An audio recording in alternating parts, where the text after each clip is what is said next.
Você já percebeu que em todo lugar onde a esquerda governa, o povo termina pobre e sem liberdade? Isso não é por acaso, pessoal, é um plano. Hoje eu vou te mostrar com fatos reais como esse modelo destruiu países inteiros, matou milhões de pessoas e como agora o PT quer aplicar exatamente este mesmo projeto no Brasil, através do Foro de São Paulo. Então fica comigo até o final, porque eu vou revelar de forma clara qual é o plano de poder do PT para implementar o socialismo no nosso país. E eu garanto, você precisa saber disso antes que seja tarde demais. Meu nome é Paulo Coutinho, eu sou especialista em investimentos, eu tenho 25 anos no mercado financeiro e este canal é perfeito para você que quer internacionalizar o seu dinheiro com segurança. Vem comigo! Aonde tudo começou? A história da esquerda política moderna nasce com Karl Marx, aproximadamente século XIX, com o Manifesto Comunista. A ideia era muito bonita, parecia linda no papel. Acabar com a desigualdade, dar poder aos trabalhadores, dividir tudo igualitariamente. Mas quando foi colocado em prática, virou um desastre. Em 1917, a Revolução Russa transformou a União Soviética no primeiro grande experimento comunista. E o que aconteceu? Prometeram igualdade, mas criaram uma ditadura brutal. O Estado passou a controlar tudo. As terras, as fábricas, os salários. Quem discordava era perseguido, preso ou até morto. E o resultado foi fome, filas intermináveis por comida e milhões de mortes. O custo humano do comunismo. Pouca gente fala disso, mas o comunismo, gente, foi responsável por mais mortes do que o nazismo. O regime de Stalin na União Soviética matou milhões em campos de trabalho forçados. E na Ucrânia foi um genocídio por fome. Os camponeses eram obrigados a entregar sua produção ao Estado e quem escolhia grãos eram executados. Milhões morreram de fome em poucos anos. Na China, também o governo chinês aconteceu a mesma tragédia. O chamado Grande Salto Adiante prometia transformar a China em uma grande potência industrial, mas revelou a maior fome da história. Mais de 40 milhões de pessoas morreram. Ou seja, o comunismo não distribui riqueza, gente. Distribui miséria e fome. Sempre foi assim, a mesma história e nunca deu certo em nenhum lugar. Casos mais atuais, como China, Venezuela e Cuba. Vamos trazer para mais perto da nossa realidade. Antes da Revolução de 1959, Cuba tinha um PIB per capita maior do que a Espanha, maior do que a Itália. Havana era um centro cultural e turístico das Américas. Depois de Fidel Castro, o que sobrou? Pobreza generalizada, falta de comida, sistema de saúde precária e gente arriscando a vida em barcos improvisados para fugir do país. Na Venezuela, um país que tem uma das maiores reservas de petróleo do planeta, Hugo Chávez e depois Nicolás Maduro prometeram justiça social e entregaram o quê? Inflação de 400%. 8 milhões de venezuelanos fugindo do país, salários que não compram um saco de arroz, pessoal. As prateleiras ficam vazias, os hospitais sem remédios e quem critica o regime é preso. Na China, todo mundo fala do milagre econômico chinês, mas ninguém conta a real, né? Ninguém sabe a verdade. Esse crescimento foi feito com trabalho escravo, censura, vigilância total e repressão ao país. É um país que prende jornalistas, persegue cristãos e manipula estatísticas para enganar o povo, gente.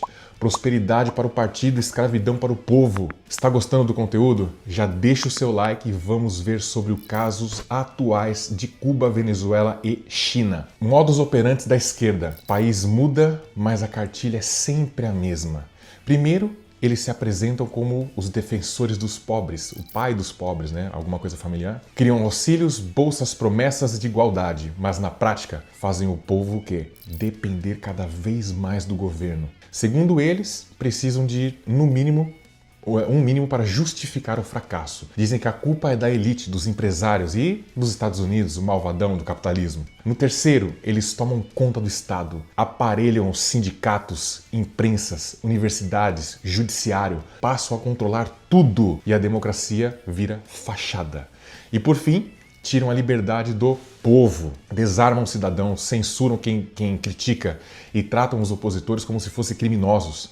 É um script pronto, repetido em todos os países. O PT e o Foro de São Paulo. É, pessoal, no Brasil, esse projeto tem nome e sobrenome. PT e Foro de São Paulo. Em 1990, o Lula e Fidel Castro criaram esse grupo com um objetivo muito claro: consolidar uma rede de governos de esquerda na América Latina, todos alinhados ao socialismo. Quem faz parte dessa patotinha, vamos dizer?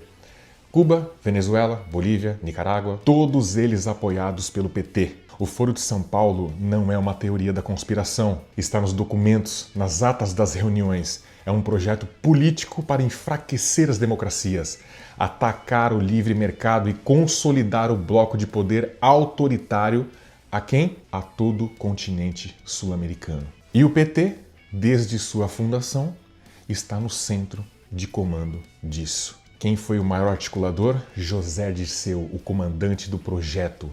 Pouca gente sabe, mas José Dirceu sempre foi chamado de o comandante do projeto de poder do PT. Não era Lula quem montava as engrenagens, era Dirceu.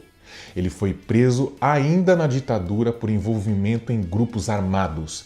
Viveu em Cuba, fez treinamento militar por lá e voltou para o Brasil já com a cabeça moldada no modelo socialista cubano. No governo Lula, Dirceu era ministro da Casa Civil.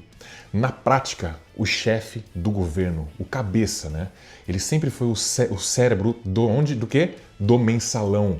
Aquele esquema em que os deputados eram comprados com dinheiro público, né, nosso, para votar com o governo. Ou seja, o PT não chegou ao poder só para governar, pessoal.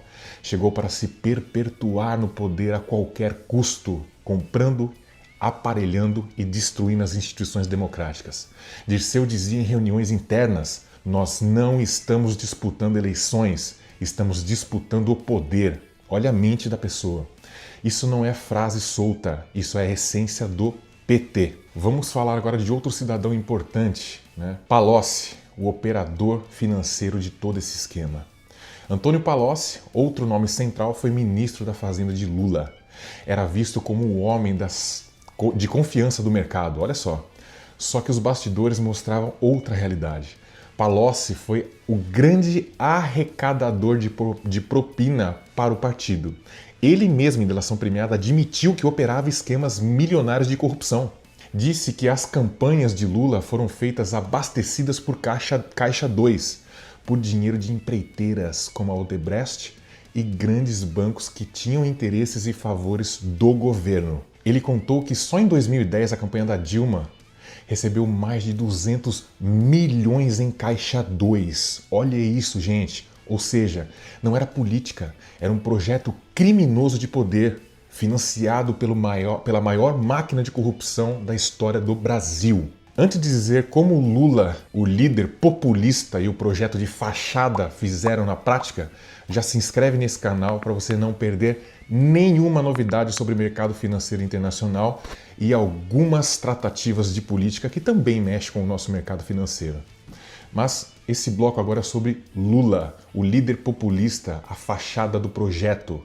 É claro, né, pessoal, não dá para falar tudo isso sem falar do tal cidadão Luiz Inácio Lula da Silva, que foi a fachada populista desse projeto. O homem do povo, o ex-operário que enganava a população com o discurso de pai dos pobres até hoje, mas ao mesmo tempo foi condenado em 3 instâncias por corrupção e lavagem de dinheiro.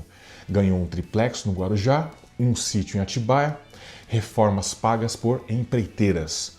Tudo documentado, não estou inventando nada. Enquanto ele discursava contra a elite, Lula se reunia em jatinhos, recebia presentes milionários, operava junto com empreiteiras para justamente enriquecer o partido e os seus amiguinhos aliados, né? E não era só enriquecimento, tá, pessoal? Era parte de um plano de perpetuação no poder. O objetivo nunca foi governar por 4 ou 8 anos. O objetivo era se manter para sempre, com Lula, depois Dilma, depois Lula de novo e assim sucessivamente. Isso é o mesmo modelo chavista na Venezuela e o mesmo que o Foro de São Paulo sempre pregou. Um bloco de países socialistas, todos com líderes populistas eternos. Lula, o radical, travestido de moderado. Gente, é importante a gente lembrar aqui que o Lula nunca foi esse moderado que a mídia vendeu, tá? Nos anos 80 e 90 ele era visto como um esquerdista radical, ligado a sindicatos e movimentos de luta de classes. Jamais, mas jamais teria chegado à presidência com aquele discurso. O que mudou? Marketing. Em 2022, o marqueteiro Duda Mendonça, redesenhou a imagem de Lula, tiraram o discurso revolucionário, colocaram terno, barba parada e o slogan Lulinha, paz e amor. Ele passou a falar de estabilidade econômica, respeito ao mercado, até parecia centro-direita, olha isso. Mas era só fachada, nos bastidores o projeto radical continuava muito forte. Enquanto discursava para o mercado, Lula já estava alinhado com José Dirceu e Palocci montando o maior esquema de corrupção desse país. Foi assim que um esquerdista radical, que nunca teria chance real, pelo que pregava, conseguiu enganar milhões para chegar ao poder. O plano de poder no Brasil. Se você olhar bem para o que está acontecendo no Brasil hoje, tá? Você vai ver o mesmo roteiro. Mais impostos, o governo atual já colocou uma carga tributária no maior nível da história. Controle de informação, usaram o Supremo Tribunal Federal em novas regulamentações para censurar as redes sociais. E para quê? Perseguir opositores. Populismo barato, pessoal. Eles criaram auxílios temporários para comprar votos e manter a dependência. Apoio a ditaduras. Lula já defendeu abertamente Cuba, Maduro e Ortega, sempre chamando eles de regimes de democracias. Enquanto isso, empresários estão sufocados, investidores fogem e a classe média que paga essa conta. É exatamente isso que aconteceu na Venezuela.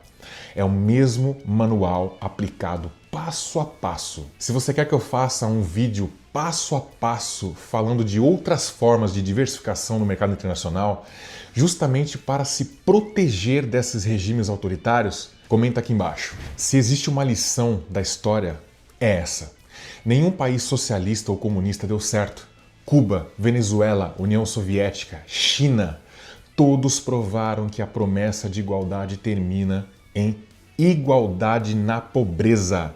E no Brasil não é diferente, o PT está aplicando o mesmo projeto através do Foro de São Paulo. A esquerda não quer justiça social, quer poder absoluto, quer um povo dependente, submisso e sem nenhuma voz. Por isso, se você realmente acredita na liberdade, se acredita no direito de empreender, de prosperar e de falar sem medo, você precisa abrir os olhos, tá? Esse vídeo, pessoal, é só o começo. Curta, compartilha, se inscreva no canal, porque aqui eu vou continuar trazendo sempre a verdade. E a grande mídia nunca vai te mostrar isso de uma forma transparente.